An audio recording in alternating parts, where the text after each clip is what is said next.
You suck. Or at least that's what the internet told me about you. And yeah, I'm talking to you. You and me, we're not so special as we think we are. Welcome to a little place called the internet. If you spent more than 5 minutes on any social media site, you might get the general feeling that either A, you suck, or B, everyone else is wrong about absolutely everything. There isn't really a secret as to why you're being told these things. It's all about your longest standing situationship, something called the algorithm. In case you've been living under a rock, the algorithm is the AI that's been dominating the internet for years now, picking and choosing what content comes across your feed, when to drip feed you something until you bite, and what to keep away just to make sure you stay engaged with it. Don't you worry, we're gonna get around to the word engagement soon enough, just wait with me. So let's get into why you suck. We need to break this down into 3 parts. Number 1, what is the algorithm and how does it work? Number 2, engagement and how it's made to divide. And I know you're an expert on dividing because you listened to Ed Sheeran's best album on repeat back in 2017. Number 3, we also need to get into embracing the algorithm and us trying to be better from it. So, let's get into it.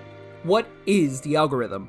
Let's first discuss it in a general sense, and then we'll delve into its specifics on platforms like TikTok and YouTube. The algorithm, in its most basic form, is an AI code that takes in your massive amounts of data and makes recommendations to you based on that. Now, the algorithm for dummies way of explaining this to you would be that the algorithm presents 2 options, one red and one blue, and depending on how you choose, it gives you more of that. So if you were to choose red, then the next time you look at your feed, there will be a little more red than blue. If you consistently pick red, then your feed will eventually become primarily red, and you'll never be given the option of blue. Eventually, your algorithm will be so exclusively red that the next time you see blue content, it's red content talking about how much better red content is over blue content. And that's due to other people seeing that there are people who look for red content, and so they produced more red content. They find that red content generates revenue, so they double down on it, and now they exclusively create more red content, leading to the algorithm to serve it to them on a silver platter. And now you know the plight of the Thanksgiving turkey. I know I just said the word red content a lot, but it was really to drive home the idea that it forces this unconscious pick over and over again. That's really just putting it in its simplest form, with a little tease as to where we're going with the engagement conversation. Now let's get on your level about this conversation, shall we? We've been dumbing it down for a little bit too long, and now let's talk about it in its real form. You know as well as I do that the algorithm is actually far more complicated than just picking one color over the other. Yes, some topics are red and blue, black and white, green and purple, a quote simple line in the ground that helps the algorithm determine what camps you are in, but it goes way beyond that. We the people of the internet are here feeding it as if it were Galactus trying to feed and profit off all of our data. What kind of data can it be taking that is so much more valuable than just knowing if I pick red over blue? Well, my sweet summer child, so much. You see, the algorithm noted that you chose red over blue, but it also took into account how long you looked at that content.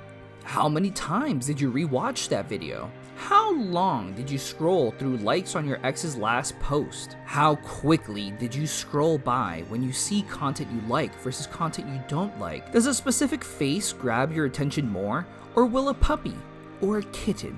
It begins to do combinations. Do you like red content people? Do you like red content with no people in it? How about red content with cats? Oh, I think it's cracked it. What you enjoy is red content featuring people and cats in a podcast setting having a seemingly casual conversation on a very high production set. Maybe you like that they're on a couch or something fancy. But how did it know? Not just through clicks, but your most valuable thing you can offer in this world, time. The moment you open any app or website, a timer starts in the background, taking into account every micro decision you make. Some algorithms are so intelligent, they don't even need you to interact to know what you like. Simply by taking into account how fast or slow you are going to scroll past something or how long you stared at your crush or someone you like. It has picked up what you want to see more of, without you actually knowing that it knows more about you than you consciously know about yourself. It also has some unusual features, such as tracking which notifications you react to, which parts of your screen you press the most, or the rhythm at which you scroll. Some algorithms go as far as spying on what other apps or websites you have open, or how some even check where you go next after them. This is probably a bad time for some of you to find out that some websites take note of how every time you see a picture of pasta, you go to Facebook to stare at photos of your high school crush. It tracks that kind of data, but what does it mean? I, a simple human, can't fully understand the connection, but the algorithm has transformed that data into a formula they can now use against you. Realistically, websites really need to read you your Miranda rights when you log on, or whatever the internet equivalent should be. If it's noting that showing you pasta increases the chances of you coming back, it'll do it more often. However, if it notes that you're going to check on your old flame, it means you leave the website more frequently, and they may stop showing you pasta altogether. No more low-carb, high-protein cottage burrata cashew cream pasta nightmares for you. The algorithm is one of the most intelligent creations humans have ever devised, and it represents an infinite wealth of knowledge and potential wealth for those who know how to extract or utilize that useful data. Pojeki, can we escape it? No. It's ingrained in anything you find interesting on the internet. Every major player has its own form of this algorithm, and some are more significantly powerful than others. That's why the United States government is concerned about TikTok's algorithm. It is one of the most popular websites in the world, and it's owned by a foreign power with which the United States is currently on shaky terms with. And based on what I have just helped to remind you of, there is no knowing what subtle things can be suggested to you until you latch onto them slowly and they become your entire feed. Let's get to our next part. We keep brushing up against it, but now let's really open the doors of internet hell. And no, I'm not talking about the Facebook marketplace. What a weird place that is. I am talking about engagement. Everything we just talked about works on something called engagement. It's a term used to describe the decision people make when choosing content. On X, the Everything app, it focuses on likes and retweets. On YouTube, it's views, time, and comments. On Instagram, it's likes and shares. On Netflix, it's how much you spend watching something. On Disney Plus, it's about how many of their deals you take. Ooh, now with ESPN. Bro, I don't even watch sports unless the players look like a sumo or Babe Ruth. I just watch what's relatable, you know? Based on the engagement you have given, the algorithm can begin to sort you. Remember all that talk about the color red earlier? Every single decision you make is in fact a form of engagement, and engagement ultimately boosts revenue. How? Because the more you engage with something, the more you are dedicated not only to that content creator, but also to that website or app. Are you watching the entirety of my video? All that time you just gave me is time you gave to YouTube, not time you spend on Instagram, X, Netflix, or even a console or PC with playing video games. It may sound like an exaggeration, but every single thing in this world is fighting for your attention, because the more attention they have, the more money they take from you, and the more earnings they gain from ad revenue. Oh gosh, and ads. This is another layer of engagement that doesn't get discussed much. Some content creators give you the ads that they choose. Other times they let the algorithm take over and let them feed you the ads made just for you if you allow cookies to follow you around the internet. For the uninitiated, cookies are the trail you leave behind on the internet. They're like crumbs you left behind when you ran to your room when your Mexican mother chased you with a chancla at 3 in the morning because you were eating a whole other roll of Oreos with a tall glass of milk and she told you to go to bed, but you went to bed already hungry. I'm losing sight of everything talking about cookies and all these other things like ads, but this is how it works. There are layers and layers to it all, and we're just trying to focus on the big words and the relevance to us on the day-to-day basis. So getting back to engagement, hopefully you're seeing what I'm getting at. A consequence of its hyper niche nature is that it divides us more than pineapple on pizza, and I refuse to let anyone tell me pineapple does not belong on pizza. Pizza is a universal canvas for whatever you like. There's dessert pizza and all sorts of other things.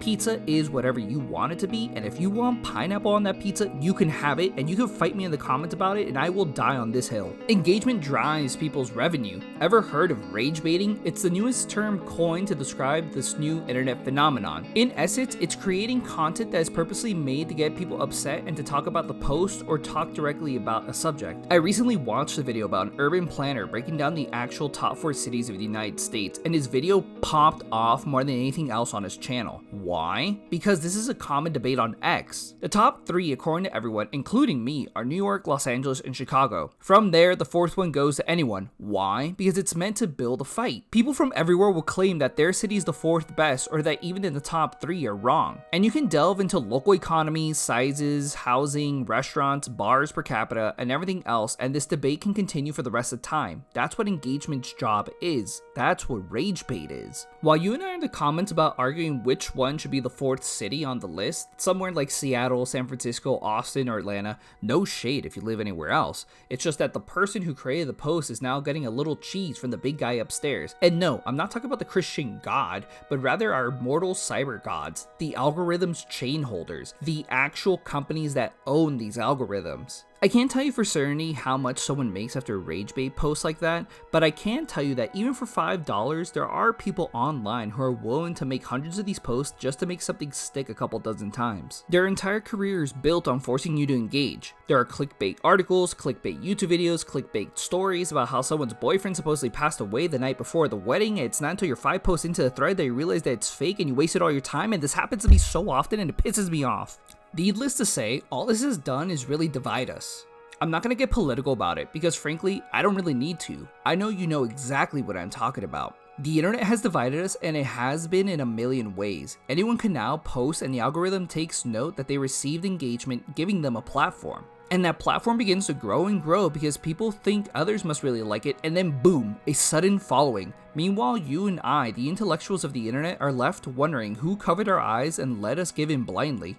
What I have to say next is a pretty heavy topic, and I apologize, but I need to address this because it's something that's been on my mind for so long, and I don't know where else to put this in this video. And kinda at its root, it's the whole reason I made this video. This has been sitting uneasy with me since I was a kid, and I need to talk about it now that I am an adult. Engagement is a dangerous tool that we must be honest with when it comes to younger people. In particular, young women. Now, I won't sit here and pretend that there aren't problematic things going on with young men on the internet either, but it's just simply not as prevalent. But please, just know that when I am talking about the following, I do mean this for both. From personal experience, I know this happens to young men too. I'm from an era of the internet where places like Kik and iFunny, Omegle, and other areas were common for young adults to be on. We weren't supposed to be there, but we were there. And the things I saw and learned about while I was there are absolutely not suitable for anybody of that age. Not only were they not appropriate, but now that I am older and have talked to friends of that era, they have admitted to me how they subjected themselves to doing things they were not comfortable with. Let's discuss this in broad terms, and then we will delve into how it's related to the engagement issue. You see, I was on a date once, and this person and I started to open up and talking about how we would raise our kids. I know, super weird, it was just a second date, but whatever, we're moving past that. Eventually, over the course of the conversation, the internet came up, and we both agreed that we don't really want our kids on the internet until later. But why? Why was she on board? I know why I am, but what was her story? Well, her story was a story that I'm sure a lot of women on the internet know about. She admitted to me that older men would reach out to her by seeing her posts and send her all sorts of things. They sent her texts, voice messages, images. She said it would really scare her, but she engaged with it because she believed it was kind of the normal thing to do. These men were calling her very pretty and mature for her age. She was only 13. I don't think I need to finish the rest of the story because it's probably a tale we have heard time and time again from a friend or a loved one, or I'm sure that many of you have experienced firsthand. I can hear your thoughts already. Pojeki, what does this have to do with engagement? I'll tell you how. Because all of these social media sites are designed to be fun and easy to use. Click on someone's Instagram profile and it displays related accounts. People can tag each other, one another. It's not designed for fun. It's designed to keep you engaged. As a viewer, you can now explore a person's life and become engrossed in their entire profile, while the person being viewed enjoys the attention they receive because they receive new followers, more likes, more shares, and now they look like they are a celebrity. It looks cute and fun, but it's incredibly dangerous. It's so dangerous because it also invites unwanted engagement. I can already hear you cynics just saying, oh, put your profile on private. But when do you learn that? Some people get told by their parents or family and relatives or friends, but many people learn it after the fires of the internet has already burned them. Remember, every single thing on these sites are designed to grab your attention and keep you there. Nothing is there by chance or accident. Everything on an app or a website is specifically designed. People dedicate their entire lives to designing every single thing there to keep you engaged. And it helps keep dangerous people engaged as well, giving them easy access to everybody. Remember back to earlier in the video, what does engagement really do? It gives people a platform. Young people aspire to be big and famous like their favorite artists. And a lot of these young people turn to something called modeling to get that attention. And even worse, some of these children have, quote, parent-run accounts. What does that really mean? It means that parents are willingly exploiting their children, getting older people's attention all for their own financial benefit. So I ask you, is it worth it? Damaging the youth for all of it? I don't think it is at all. This is the end of the section I've really been wanting to talk about. I'm sorry, but it's a heavy subject that needs to be talked about and more attention needs to be brought to it. And I'm not saying this for engagement's sake, I'm saying this as a human to human. Please share this video to someone if you know that they have children or if they have young ones in their lives, because someone needs to educate them. And not because the child keeps it secret, but because these people can just watch them from afar. This is super serious and important to me as someone who has young ones in my lives, and I can't imagine the things that they have to go through that I don't know about. So thank you if you made it this far and you listened to this, or especially thank you if this was sent to you. We need to ask ourselves, how do we regulate this better and what do we do to regulate it? Who do we contact to regulate about these things? Because it needs to be stopped today. It needed to be stopped yesterday. So thank you. Let's get into the final stretch of this video. Number 3, where do we go from here? Now that I've taken the wind out of your sails and left you feeling kind of yucky about all this, and possibly even made you want to stop watching this video in its entirety, let me talk to you about what's next. There's a lot of talk on the internet about how we're at the end of it all, how there's no hope and how it's all over, and to that I say, Hakuna Matata. Sure, you can be a pessimist about it, but what I see is not the end of the line. What I am seeing is an implosion so massive that we will emerge on the other side and be better from it all. You see, back in the day, and I mean way back, super duper back, I'm talking old, ancient, like 1997, your ideas were challenged instantly by anyone you spoke to. You couldn't simply say that everyone deserves free housing and get away with it. People gave you pushback, and then you would have to educate yourself on how to convince people about these things. After a bit of back and forth, you and your opposition would be educated, and you would both learn something from one another, moving the line towards a sort of mutual understanding. However, on the internet, it works a little differently. See, I hypothesized that the internet became this way because it was new. There were no laws, no real rules, just people figuring it out, trying to start a society from nothing. And like any real society, there are good and bad people in there. I'm sure we've all come across that guy in the comments section losing his mind over something so trivial or DMing you because of a comment you made. I'm a firm believer that there was general hatred that was formed on the internet and it cultivated in so much that it destroyed our social understandings and then went on to infect the real world due to something called animosity. The fact that someone can say something controversial such as Halo 4 is the peak or that Chowder was mid is because that there's no real backlash. Sure, other people can get upset and respond to you, but what's the point? They can simply deactivate their comments and move on. They just said some heinous things and now nothing will happen. And it leaves us feeling uneasy. It makes us feel sick of being here. There are corners of the internet where people just hate and they do it because they know nothing will happen to them. And so it boils and toils until it infects everybody around them. I've met plenty of individuals who post and say some terrible things, and some of them I had to cut off, and we haven't spoken to each other in many years. I excommunicated them from my life. But what happened? In my case, there was a person that came back a changed person. They grew, they matured, and came to understand that the harm of their language could cause. That's what social pressure is meant to do, to make our society better. Now that the internet has its own pillars of supposed town squares that everybody knows, the rules of social interactivity are changing. Currently, in late 2025, it's transforming into a place where AI is on the rise to counter someone.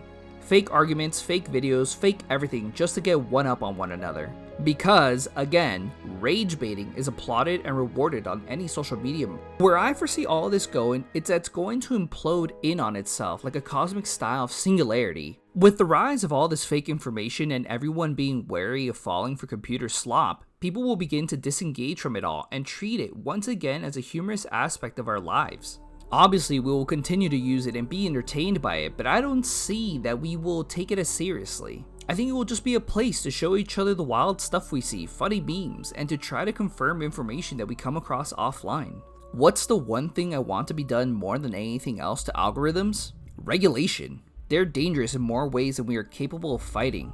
I want MatPat to get in there and make some change. I want people who have actually used the internet and seen its benefits and drawbacks to go in there and make some laws and change it. Because if we leave it to the billionaires who profit from all of this, all it's going to do is get better at what it already does. So, according to the internet, you suck. You royally suck. But that's okay. Because according to the internet, I suck even more than you do. Now you know why there's so much hate and division on the internet. It's a superficial system designed to generate more revenue. Every second with me is a second you're not giving to your favorite YouTuber. Every second on YouTube is time you're not giving to another website. Every second on a website is time you're not giving to video games. Every second you're not giving your attention to some data-driven machine is a second you're supposedly wasting, and you suck for that. If you want to be important, according to the rules of engagement, you have to be here as much as possible and do everything you can to give your money and time to them. Well, I say screw that. We pick and choose how we spend our time.